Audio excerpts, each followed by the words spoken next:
તો વિદ્યાર્થીઓ, આજે આપણે આઈએએસ સ્ટડી સેન્ટરની એન્ટ્રન્સ એક્ઝામ વિશેનું ઓનલાઈન ફોર્મ ભરવાની પ્રોસેસ જાણવાના છે. તો વિડીયો કમ્પ્લીટલી જોજો. તો અગાઉના વિડીયોમાં મેં જે લિંક આપેલી હતી વેબસાઇટની, એના પર ક્લિક કરી અને આપણે આ વેબસાઇટના પેજ પર આવી ગયા છે. તો અહીંયા તમને મહત્ત્વની સૂચનાઓ આપેલી છે. તમે જે પણ માહિતી એડમિશન ફોર્મની અંદર ભરવાના છો તો એ તમારી 10માની માર્કશીટના તમારું નામ, સરનેમ અને એડ્રેસ જે રીતે છે એ રીતે જ લખાવવું જોઈએ. તમારું રજિસ્ટર્ડ ઈમેલ આઈડીથી તમારે લોગિન કરવાનું રહેશે. એ રજિસ્ટર્ડ ઈમેલ આઈડી કે જે તમારું ઈમેલ ચાલુ હોય, પાસવર્ડ ભૂલાઈ ન ગયો હોય અને ઇનબોક્સમાં તમારા મેસેજીસના નોટિફિકેશન આવતા હોય તો એ જ ઈમેલ એન્ટર કરવાનું છે. તો તમારું ઈમેલ એડ્રેસ એક્ટિવ હોવું જોઈએ. અને ત્યાર પછી તમારે અહીંયા સ્ક્રોલ ડાઉન કરવાનું છે. તો નીચે તમારું રજિસ્ટ્રેશન ફોર્મ ભરવાનું આવશે. તો અહીંયા તમારે એપ્લિકન્ટ્સ ફૂલ નેમ, તમારું 10માની માર્કશીટમાં જે રીતે નામ છે એ રીતે તમારે અહીંયા તમારું નામ લખવાનું છે.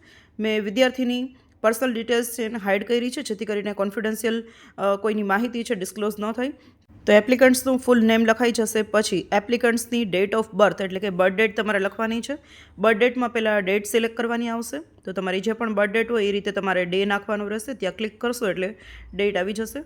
અને મંથમાં તમે ટિક કરશો એટલે તમને જાન્યુઆરી ટુ ડિસેમ્બરમાં જે મહિનામાં તમારો બર્થડે હોય એ મંથ સિલેક્ટ કરી લેવાનો રહેશે. અને ત્યાર પછી તમે કયા યરમાં તમારો બોર્ન થયો છે તો એ યર સિલેક્ટ કરવાનું છે. ત્યાર પછી એપ્લિકન્ટ્સ ઈમેલની અંદર તમારે તમારું ઈમેલ આઈડી એન્ટર કરવાનું છે, જે ઈમેલ તમારું ચાલુ છે. ઈમેલ આઈડી એન્ટર થઈ જશે પછી એને કોપી કરીને તમારે રીએન્ટર ઈમેલ કરવાનું છે. તમારે ફરીથી એ જ ઈમેલ નાખવાનું છે.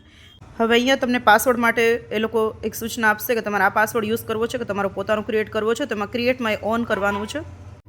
ક્રિએટ માય ઓન કરવાથી તમે તમારો પોતાનો પાસવર્ડ જે બનાવેલો છે યાદ રાખી શકશો અને અહીંનો જે પાસવર્ડ છે તમે કદાચ ભૂલી પણ જઈ શકો.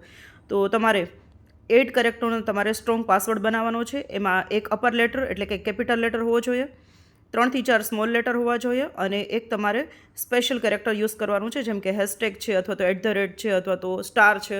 કોઈ પણ તમે એડ કરી શકો. તો તમારે તમારું નામ, બર્થ ડેટ અથવા તો તમારે કોઈ પણ યાદ રહી જાય એવો પાસવર્ડ રાખવાનો છે. અને પાસવર્ડને કોઈક અલગ જગ્યાએ લખી રાખવાનો છે, જેથી કરીને લોગિન કરવા ટાઈમે કામ લાગે.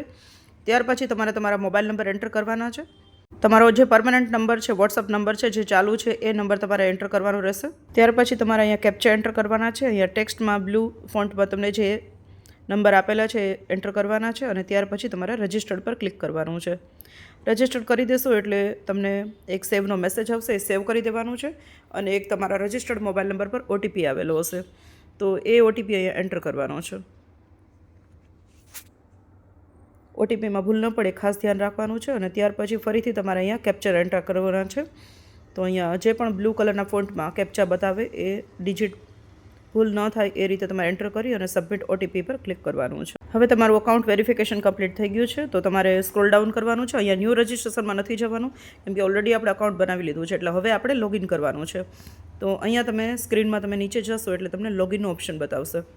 લોગિન પર તમારે ક્લિક કરવાનું છે અને નીચે તમારું અકાઉન્ટ વેરીફાઈડ થઈ ગયેલું છે એ પણ બતાવશે. તો અહીંયા તમને ઇમ્પોર્ટન્ટ ઇન્સ્ટ્રક્શન્સ આપેલી હશે, જેમાં હેલ્પલાઇનનું ટાઈમિંગ અને નંબરને બધું આપેલું હશે. તો અહીંયા તમારે એન્ટર્ડ રજિસ્ટર્ડ ઈમેલ આઈડી કરવાનું છે, કેમ કે આપણે લોગિન કરવાનું છે. તો જો તમારું ઈમેલ આઈડી તમે ઉપરથી સેવ કરેલું હતું, મેં તમને કીધું હતું એ પ્રમાણે, તો સેવ ઓલરેડી હશે તો ખાલી ક્લિક જ કરવાનું છે. અને અહીંયા બ્લુ કલરના જે કેપ્ચા આપેલા છે એમાં તમારે ડિજિટ એન્ટર કરવાના છે. અને હવે તમારે તમારા ઈમેલ આઈડીથી એન્ટ્રન્સ એક્ઝામ માટેનું ફોર્મ ભરવાની લોગિનની પ્રોસેસ કરવાની છે.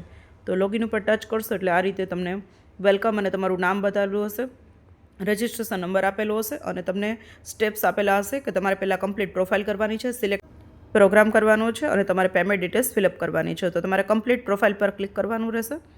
અને અહીંયા તમારે તમારો મોબાઈલ નંબર, તમારા ઈમેલ આઈડી અને જે પણ વસ્તુ માગતા જાય છે એ રીતે તમારે એન્ટર કરવાની રહેશે. તો તમારું ઈમેલ એન્ટર કરવાનું છે. ત્યાર પછી તમારે તમારો ઓલ્ટરનેટ મોબાઈલ નંબર એટલે કે તમારા પેરેન્ટ્સ કે તમારા ભાઈ બહેન અથવા તો મમ્મી પપ્પાનો જે પણ પરમનન્ટ નંબર હોય છે, તમારી સાથે ક્લોઝ હોય અથવા તો સાથે રહેતા હોય તો તમે એનો નંબર એન્ટર કરી શકો છો. ત્યાર પછી તમારે એપ્લિકન્ટ્સની જેન્ડર, એમાં જે લોકો ગર્લ્સ છે એ લોકોને ફિમેલ પર ટિક કરવાનું છે અને લોકો જેન્ટ્સ છે એને મેલ પર ટિક કરવાનું છે. કેટેગરીમાં તમારે તમારી કેટેગરી ઓબીસી, એસસી, એસટી કે ઓપન જે પણ આવતી હોય એ સિલેક્ટ કરવાની છે. અને ત્યાર પછી તમારે કેટેગરીનું સર્ટિફિકેટનું ડેટ એન્ટર કરવાની છે. તો કેટેગરીનું સર્ટિફિકેટ છે એની અંદરની ડેટ જે પણ હોય એ તમારે એન્ટર કરવાની રહેશે. જો તમારા મેરેજ થઈ ગયા હોય તો તમારે મેરિડ સિલેક્ટ કરવાનું છે, બાકી અનમેરિડ સિલેક્ટ કરવાનું છે. તમારે તમારું બ્લડ ગ્રુપ અહીંયા આપવાનું છે. બ્લડ ગ્રુપ ખ્યાલ ન હોય તો તમે કોઈ પણ બ્લડ ગ્રુપ બતાવી શકો છો. સિટીઝનશીપમાં ઇન્ડિયન સિલેક્ટ કરવાનું છે અને રિલિજનમાં હિન્દુઇઝમ કે મુસ્લિમ કે કોઈ પણ ધર્મ તમે બિલોંગ કરતા હોય એ સિલેક્ટ કરવાનો છે. અહીંયા તમારે તમારું વિલેજ, ટાઉન કે સિટીનું નામ એન્ટર કરવાનું રહેશે. કન્ટ્રીમાં તમારે ઇન્ડિયા સિલેક્ટ કરવાનું રહેશે. સ્ટેટમાં તમારે ગુજરાત સિલેક્ટ કરવાનું છે. ડિસ્ટ્રિક્ટની અંદર તમારો જે જિલ્લો લાગુ પડતો હોય એ જિલ્લો સિલેક્ટ કરવાનો રહેશે. અને ત્યાર પછી તમારે તમારી ફેમિલી ડિટેલ્સમાં મધરનું નામ લખવાનું છે. મધરના નામમાં મમ્મીનું નામ અને પછી સરનેમ પણ લખી શકો છો, અને કાં તો મમ્મીનું નામ પછી પપ્પાનું નામ ને પછી સરનેમ, આ રીતે પણ તમે લખી શકો છો.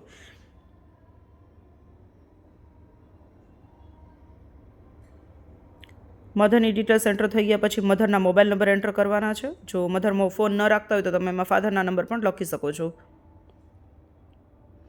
અને જે ડિટેલ્સ તમારે લાગતી વળગતી નથી તો તમે નોટ એપ્લિકેબલ એટલે કે NA પણ તમે ટિક કરી શકો છો. મધર્સ ઓક્યુપેશન, જો મમ્મી કોઈ જોબ કરે છે તો તમારે આમાંથી સિલેક્ટ કરવાનું છે, બાકી તમે હાઉસવાઈફ અથવા હોમ મેકર પણ લખી શકો છો. તમારે કાંઈ એન્ટર ન કરવું હોય તો નોટ એપ્લિકેબલ ટિક કરી દેવાનું છે. ત્યાર પછી જો મમ્મી જોબ કરતા હોય તો તમારે એની ડિટેલ્સ એન્ટર કરવાની રહેશે. પોસ્ટ ગ્રેજ્યુએશન એટલે જે માસ્ટર ડિગ્રી કરેલા છો તમારા મમ્મી તો એ કરવાનું છે. ગ્રેજ્યુએટ તો તમારે TY કરેલા છે તો ગ્રેજ્યુએટ, અને કાં તો તમારે જો 10th કે 12th પાસ છે તો એ રીતે ક્વોલિફિકેશન સિલેક્ટ કરવાનું છે. જો મમ્મી જોબ ન કરતા હોય તો તમારે નોટ એપ્લિકેબલ કરવાનું છે. NA તમે કરી દેશો એટલે ચાલશે. જ્યાં તમારે કોલમમાં કંઈ ભરવાનું નથી ત્યાં તમે NA કરી દેજો. મધરનું ડેઝિગ્નેશન જે પણ હોય એ તમારે અહીંયા એન્ટર કરવાનું છે. તો અહીંયા એક વિદ્યાર્થીનું જ હતું એટલે એ રીતે મેં એને પૂછીને કરેલું છે. મધરની સેલરી પર ટિક કરશો એટલે જો મમ્મી જોબ ન કરતા હોય તો નોટ એપ્લિકેબલ, અને કરતા હોય તો તમારે યરલી એનું કેટલું પેકેજ છે તો એ સિલેક્ટ કરીને કરવાનું છે. ત્યાર પછી ફાધર્સ નેમની અંદર ફાધરનું નામ, દાદાનું નામ અને સરનેમ એ રીતે પણ લખી શકો, ને કાં તો પછી ફાધરનું નામ શોર્ટમાં તમે દાદાનું નામ લખી અને તમે સરનેમ લખી શકો. ત્યાર પછી ફાધરનો મોબાઈલ નંબર તમારે એન્ટર કરવાનો રહેશે. ફાધરનો નંબર એન્ટર થઈ જશે પછી તમારે ફાધરનું ઓક્યુપેશન, પપ્પા શું બિઝનેસ કરે છે, ધંધો કરે છે તો એનો તમારે ઓપ્શન ક્લિક કરવાનો રહેશે. તો તમે સિલેક્ટમાં જશો એટલે તમને બતાવશે અહીંયાથી. તો એમાંથી તમારે જે પણ સિલેક્ટ કરવું હોય તમે કરી શકો છો, જે પણ તમારો ફાધરનો બિઝનેસ હોય એ સિલેક્ટ થઈ જશે. પછી તમે પપ્પા શું ભણેલા છો તો એમાં પણ તમે ગ્રેજ્યુએશન, પોસ્ટ ગ્રેજ્યુએશન કે નોન ગ્રેજ્યુએટેડ તમે એમાંથી ટિક કરી શકશો. ફાધરના ઓફિસના એડ્રેસમાં તમારે ન બતાવવું હોય તો તમે નોટ એપ્લિકેબલ કરી શકો, બતાવવું હોય તો તમે બતાવી શકો છો. ફાધરની પોસ્ટ શું છે, અત્યારે જે જોબ કરે છે એની, તો એ પણ તમે અહીંયા લખી શકશો. ફાધરની સેલરી કેટલી છે યરલી, તો એ પેકેજ તમે તમારી રીતે અહીંયા એન્ટર કરી દેજો પપ્પાને પૂછીને. ઇમરજન્સી કોન્ટેક્ટ નંબર, તમે તમારે ઇમરજન્સી માટે તમારે એક બીજો તમારે ઓલ્ટરનેટ કોન્ટેક્ટ નંબર આપવાનો રહેશે, તો એ તમારે કંઈ એન્ટર કરવાનો રહેશે. એ પપ્પા, મમ્મીનો કે કોઈ ભાઈ બહેનનો એન્ટર કરી દો તો પણ ચાલે. મીન્સ કે તમારા ફોન પર કોન્ટેક્ટ ન થાય તો તમે એ કયા નંબર પર કોન્ટેક્ટ કરે. હવે તમારી ફેમિલીની ઇન્કમ કેટલી છે તો એ તમારે અહીંયા એન્ટર કરી દેવાની રહેશે. તો તમારે ઇન્કમ સર્ટિફિકેટમાં જોઈને કરવાની છે. GTUમાં તમે એપ્લાય કર્યું છે તો ના લખવાનું છે. જો તમે ફિઝિકલ હેન્ડીકેપમાં આવતા હોય તો તમારે અહીંયા ટિક કરવાનું છે, અને જો નથી આવતા તો તમારે નોટ એપ્લિકેબલ કરવાનું છે. ત્યાર પછી તમારે અહીંયા તમારી બેંક ડિટેલ્સ એડ કરવાની છે. તો name of the account holder, તમારે તમારા અકાઉન્ટનું નામ તમારું લખવાનું છે. તો અકાઉન્ટમાં તમારું પાસબુકમાં જોઈ લેવાનું છે, અને એ રીતે તમારે તમારું અહીંયા નામ એન્ટર કરવાનું રહેશે. ફીસ કદાચ રિફંડ કરે તો એ લોકો આમાં કરી શકે, એ માટે એન્ટર કરવાનું છે. તો આ રીતે તમારે તમારું નામ આપવાનું છે. ત્યાર પછી તમારા અકાઉન્ટ નંબર પણ આપવાના છે. તો બેંકની પાસબુકમાં જોઈ અને પ્રોપર અકાઉન્ટ નંબર આપવાના રહેશે. તો અકાઉન્ટ નંબર એક વખત એન્ટર થઈ જશે પછી તમારે કન્ફર્મ અકાઉન્ટ નંબર પણ આપવાના છે. જે અકાઉન્ટ નંબર તમારે ઉપર એન્ટર કર્યા છે એ જ અકાઉન્ટ નંબર તમારે નીચે પણ એન્ટર કરવાના રહેશે. તો એક વખત બંને અકાઉન્ટ નંબર ચેક કરી લેવાના. વેરીફાઈ થઈ ગયા પછી તમારે તમારી બેંકનું નામ પણ લખવાનું રહેશે. તો તમારે તમારી પાસબુકમાં જોઈ અને તમારી બેંકનું જે પણ નામ હોય એ તમારે અહીંયા પ્રોપરલી લખવાનું રહેશે. બેંકનું નામ એન્ટર થઈ જશે પછી એમાં તમારે IFSC કોડ બેંકનો એન્ટર કરવાનો રહેશે, અને બેંકનું બ્રાન્ચ નેમ જે છે એને પણ તમારે નીચે એન્ટર કરવાનું છે. તો ફરીથી તમારે એ જ નામ લખવાનું છે જે તમે ઉપર એન્ટર કર્યું છે. ત્યાર પછી તમારે તમારું એડ્રેસ એન્ટર કરવાનું રહેશે. તો તમારું જે પણ ઘરનું એડ્રેસ છે તો એન્ટર કરવાનું છે. કન્ટ્રીમાં ઇન્ડિયા સિલેક્ટ કરવાનું છે. તો અહીંયા ઉપર ઇન્ડિયા આવી ગયું છે તો તમારે એને સિલેક્ટ કરી લેવાનું છે. અને ત્યાર પછી સ્ટેટ, તો સ્ટેટની અંદર તમારે ગુજરાત સિલેક્ટ કરવાનું છે. જો તમે દીવ, દાદરા નગર હવેલી કે કોઈ યુટીમાં આવતા હોય તો તમારે એ એન્ટર કરવાનું રહેશે. ડિસ્ટ્રિક્ટમાં તમારે તમારો જિલ્લો એન્ટર કરવાનો છે. સિટીમાં તમારે તમારું જે શહેર કે જે ગામ હોય એન્ટર કરવાનું છે, અને તમારે તમારા પિનકોડ એન્ટર કરવાના છે. અને પરમેનન્ટ એડ્રેસમાં ક્લિક કરી દેવાનું છે. તો પરમેનન્ટ અને તમારું જે અત્યારનું એડ્રેસ બે એક જ છે એવું બતાવે છે અહીંયા. અને ત્યાર પછી અહીંયા સેવ કરી દેવાનું છે. એટલે પછી અહીંયા તમને પ્રોસીડ ટુ નેક્સ્ટ આવશે. અહીંયા તમને 3 ઓપ્શન મળે છે. જો તમારી ડિટેલ્સ પ્રોપર છે તો પ્રોસીડ ટુ નેક્સ્ટમાં જવાનું છે. જો તમારે બેક જઈ અને તમારી ડિટેલ્સ અપડેટ કરવી છે તો બેક ટુ ડેશબોર્ડ પર ક્લિક કરવાનું છે. અને જો તમારે ઉપરની ડિટેલ્સ તમે અપડેટ કરવા માગતા હોય તો તમારે અપડેટ ડિટેલ્સ પર ક્લિક કરવાનું છે. જો તમને એવું લાગે છે કે તમારી ડિટેલ્સ પ્રોપર છે તો તમારે પ્રોસીડ ટુ નેક્સ્ટ કરવાનું છે. તો અહીંયા અપડેટ ટુ ડિટેલ્સ જઈને તમે એક વખત તમારી ડિટેલ્સ ચેક કરી શકો છો અને તમે સેવ કરી શકો છો. હવે અહીંયા ઓપ્શન આવે છે are you domicile of Gujarat state. હવે ઘણા બધાની મને કોમેન્ટ આવેલી હતી. હવે ખાસ યાદ રાખવાનું છે કે જો તમે ગુજરાત રાજ્ય સરકારનું આધાર કાર્ડ ધરાવો છો તો તમારે નો પર ટિક કરવાનું છે. અને જો તમે દીવ, દાદરાનગર હવેલી કે દમણમાં રહ્યો છો તો તમારે યસ પર ક્લિક કરવાનું છે. યસ અને સેવ નેક્સ્ટ પર જશો અને તમારે નીચે આવશે કે પ્રોસીડ ટુ નેક્સ્ટ.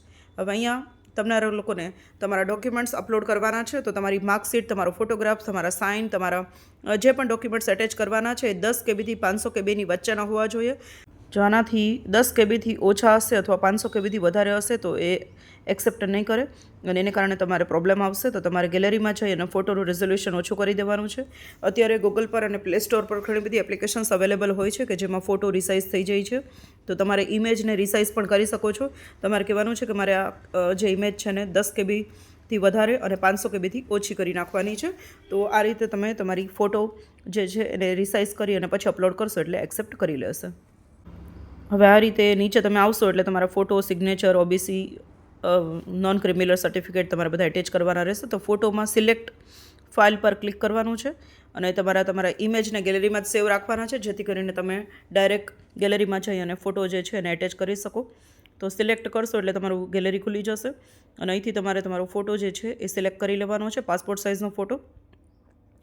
પાસપોર્ટ સાઇઝનો ફોટો કઈ રીતે બનાવવો ઓનલાઈન એ રીતે ન ખ્યાલ આવે તો મને કોમેન્ટ કરજો. તો એના પર એક હું વિડીયો બનાવીને મૂકીશ તો તમે તમારા પોતાના ફોટાને પાસપોર્ટ સાઇઝનો ફોટો તરીકે બનાવી શકો છો.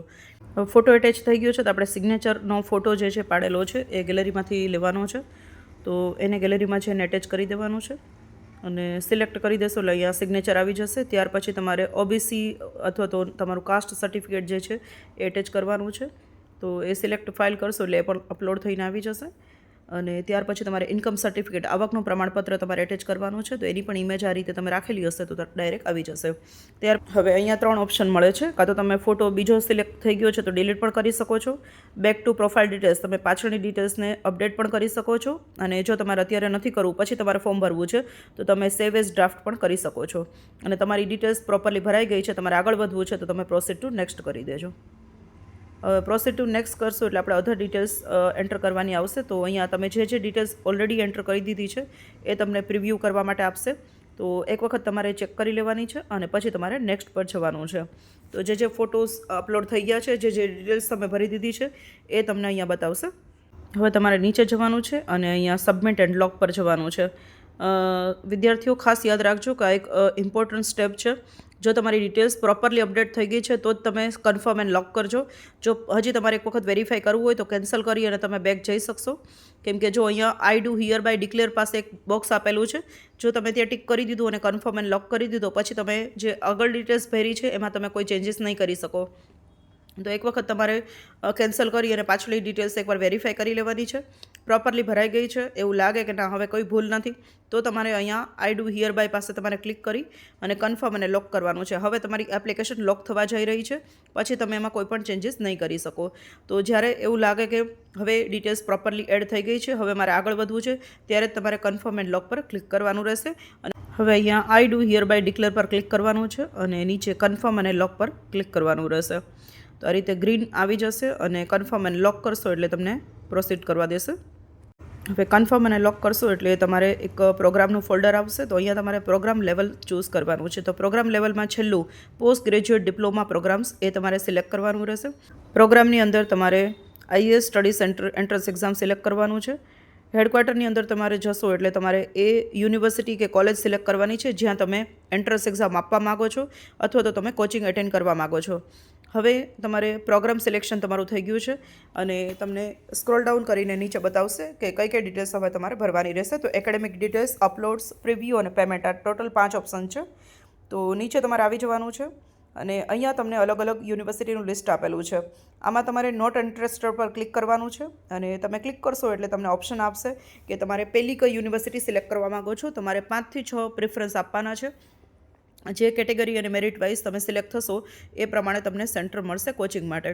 તો નોટ ઇન્ટરેસ્ટેડ પર ક્લિક કરશો એટલે તમારે ફર્સ્ટ પ્રેફરન્સ, સેકન્ડ પ્રેફરન્સ આ રીતે અલગ અલગ યુનિવર્સિટીનો જે પ્રેફરન્સ આપવા માગો છો એ રીતે આપી શકશો. તો અહીંયા જે મારો વિદ્યાર્થી છે એ ભક્ત કવિ નરસિંહ મહેતા યુનિવર્સિટીનો જ છે, તો મેં એને ફર્સ્ટ પ્રેફરન્સ આપ્યો છે. સેકન્ડ પ્રેફરન્સ અમે સૌરાષ્ટ્ર યુનિવર્સિટીને આપેલો છે. તો આ રીતે તમારે પ્રેફરન્સ સિલેક્ટ કરવા માટે નોટ ઇન્ટરેસ્ટેડ પર ક્લિક કરવાનું છે અને ફર્સ્ટ પ્રેફરન્સ એટલે તમારી પહેલી પસંદગી કઈ યુનિવર્સિટીને છે કે કોલેજને છે એ સિલેક્ટ કરવાનું રહેશે. તો તમારે યુનિવર્સિટી કે કોલેજના નામની નીચે first preference, second preference, third preference એવી રીતે આપેલું છે. તો જે પસંદગી તમારે જે સેન્ટરની કરવાની છે તો એને તમારે પ્રેફરન્સ આપવાના રહેશે. તમે 10 પ્રેફરન્સ પણ આપી શકો છો. તો આ રીતે તમારે પ્રેફરન્સ 1 by 1 સિલેક્ટ કરતું રહેવાનું છે. તમારા સિટીને નજીક જે પણ યુનિવર્સિટી પડતી હોય એ રીતે તમારે પ્રેફરન્સ સિલેક્ટ કરવાના છે, પસંદગી આપવાની છે. હવે તમારી પસંદગી સબમિટ થઈ ગઈ છે તો તમારે પ્રોસીડ પર જવાનું છે અને અહીંયા તમને આઈએસ સ્ટડી સેન્ટર એન્ટ્રન્સ એક્ઝામના પ્રોગ્રામ સિલેક્શન તમારું કમ્પ્લીટ થઈ ગયું છે. તો તમારે રાઇટની સાઇન આવી ગઈ છે તો એ જોઈ લેવાનું છે. ત્યાર પછી નીચે આવવાનું છે અને તમારા જે પણ પ્રેફરન્સ તમે સિલેક્ટ કર્યા છે એ પ્રમાણે છે કે નહીં એ એક વખત ચેક કરી લેવાનું છે. આ જે તમારી જે પસંદગી જે યુનિવર્સિટીને કે કોલેજને આપેલી છે એ પ્રોપર છે તો જોઈ લેવાનું છે, નહીંતર તમે બેક જઈ અને તમે ફરીથી વેરીફાઈ કરી શકો છો. તો અહીંયા તમારે નેક્સ્ટ પર ક્લિક કરવાનું છે. તો તમારી એકેડેમિક ડિટેલ્સ તમારે એન્ટર કરવાની રહેશે. જે વિદ્યાર્થીઓએ ટીવાય પાસ કરી લીધું છે અને માર્કશીટ અને ડિગ્રી સર્ટિફિકેટ આવી ગયા છે એમણે જ અપ્લાય કરવાનું છે. તો અહીંયા ટિક કરી અને ડોમિશિયલ તમે છો કે નહીં તો એના પર ટિક કરવાનું છે. ત્યાર પછી તમારે ક્લાસ 10મા ધોરણથી લઈ અને ટીવાય સુધીની બધી ડિટેલ્સ અપલોડ કરવાની છે. તો 10મું ધોરણ ક્યારે પાસ કર્યું તો એના માટેનું અહીંયા યર ચૂઝ કરવાનું છે. તો યર ચૂઝ થઈ જશે પછી તમારે 10મા ધોરણના પર્સન્ટેજ તમારે આ રીતે દશાંશ આંકમાં બતાવવાના રહેશે. ઘણા વિદ્યાર્થીઓના પ્રશ્ન હતા કે અમારે ડિવિઝનમાં શું લખવાનું છે. તો ડિવિઝનમાં મેં અહીંયા પર્સન્ટેજ વાઇઝ આપી દીધું છે. તમારે જેટલા પણ પર્સન્ટેજ હોય તો તમે લખી શકો છો. તમારી માર્કશીટની પાછળ તમને A1, A2, A3 એ રીતે ગ્રેડ આપેલા હશે તમારા પર્સન્ટેજની સામે. તો એ તમારે સિલેક્ટ કરી અને જોઈ લેવાનું છે કે તમે કેટલા ટકા સુધીમાં કયો ગ્રેડ આવે છે. તો અત્યારે જે વિદ્યાર્થીને 83% છે તો એનો B2 ગ્રેડ હતો. તો એ તમારી માર્કશીટની પાછળ લખેલું હશે તો એ જોઈને એન્ટર કરવાનું છે. ત્યાર પછી તમારે તમારી 10મા ધોરણની સ્કૂલનું નામ લખવાનું છે. તો અહીંયા તમે તમારી સ્કૂલનું નામ એન્ટર કરશો. 10મા ધોરણની સ્કૂલનું નામ એન્ટર થઈ જશે પછી તમારે બોર્ડ કે યુનિવર્સિટી સિલેક્ટ કરવાનું આવશે. આમાં ઘણા સ્ટુડન્ટ્સને પ્રોબ્લેમ થતો હતો કે બોર્ડ કે યુનિવર્સિટી સિલેક્ટ નહોતું થતું. હવે આપણે Gujarat secondary and higher secondary board select કરવાનું હોય છે. તો તમે અહીંયા સિલેક્ટમાં જશો એટલે તમારે નીચેના જે નામ છે એને સ્ક્રોલ ડાઉન નીચે કરતું જવાનું રહેશે. તમારી રીતે ગુજરાતને સર્ચ કરીને પણ કરી શકશો તો તમને ગુજરાતના દરેક યુનિવર્સિટી કે બોર્ડ બતાવશે. તો આ રીતે તમે જે નીચે નામ આપેલા છે એ નામને તમે નીચે કરતા જશો એટલે ગુજરાત સેકન્ડરી અને હાયર સેકન્ડરી બોર્ડ સિલેક્ટ કરવાનું છે. અહીંયા તમારે 10મા ધોરણના તમારા વિષયો બતાવવાના છે. ત્યાર પછી તમારે 12મા ધોરણની ડિટેલ્સ આપવાની છે. 12મું ધોરણ ક્યારે પાસ કર્યું છે, 12મા ધોરણમાં તમારા કેટલા પર્સન્ટેજ હતા તો એ પણ દશાંશ આંકમાં જ બતાવવાના રહેશે.